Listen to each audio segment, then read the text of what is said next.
L'argent que prêtent les banques. Elles le fabriquent elles-mêmes avec l'autorisation de la Banque centrale. C'est-à-dire que si par exemple vous achetez un immeuble qui vaut, je sais pas moi, 500 000 euros, eh bien la banque va fabriquer 500 000 euros à partir de rien. Vous me direz, elle ne fabrique pas 500 000 euros de billets. Si, elle fabrique 500 000 euros de billets qu'elle peut vous donner. Sauf que c'est une écriture, parce que vous n'allez pas chercher pour payer votre immeuble 500 000 euros en billets.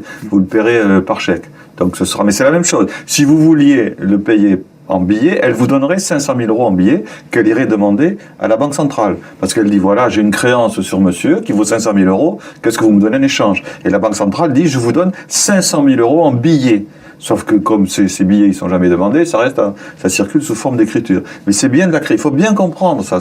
Quand on a compris ça, on a tout compris la monnaie. C'est que la banque fabrique à partir de rien de l'argent. La banque crée ex nihilo de l'argent. Ça, c'est quelque chose qui est très difficile à comprendre. La dette publique française est d'abord due aux intérêts cumulés exorbitants payés aux marchés financiers mondiaux sur lesquels nous avons été obligés d'emprunter depuis près de 40 ans. Parce que l'infâme loi du tandem Pompidou-Giscard du 3 janvier 1973, entérinée par l'article 104 du traité de Maastricht, puis confirmée par le traité de Lisbonne, a privé la France de son droit régalien de battre monnaie par la création monétaire de la Banque de France pour offrir aux banques d'affaires privées le droit illégitime d'émettre du crédit payant pour l'État. Ces usuriers spéculent ensuite contre tous les actifs de la planète, y compris les dettes des États souverains. Il n'est plus possible de solliciter directement la Banque de France ou même la BCE pour financer la dépense publique. Nous sommes contraints de passer par les banques et les marchés financiers rapaces, mais c'est unique au monde. Tous les partis politiques de gouvernement depuis 1973,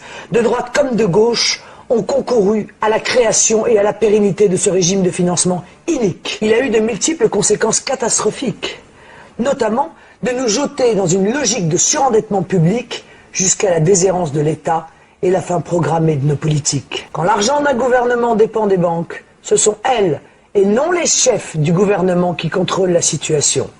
Napoléon Bonaparte. Ou encore, si la population comprenait le système bancaire, je crois qu'il y aurait une révolution avant demain matin. Henry Ford. La révolution est très simple à faire. Le système est bâti sur le pouvoir des banques. Donc il peut être détruit par les banques. C'est-à-dire qu'au lieu qu'il y ait 3 millions de gens qui sont dans la rue avec leur machin, ces 3 millions de gens, ils vont à la banque, ils retirent leur argent et les banques s'écroulent. 3 millions ou 10 millions de gens. Et là, il y a une vraie menace. Et là, il y a une vraie révolution. La révolution, c'est ce qui est dans les banques. C'est pas compliqué. Au lieu d'aller dans la rue, faire des kilomètres avec sa voiture, tu vas à la banque de ton village et tu retires ton argent. Et s'il y a 20 millions de gens qui retirent leur argent, le système s'écroule. Pas d'armes, pas de sang, rien du tout. À la Spadjari. Et là, on va nous écouter autrement.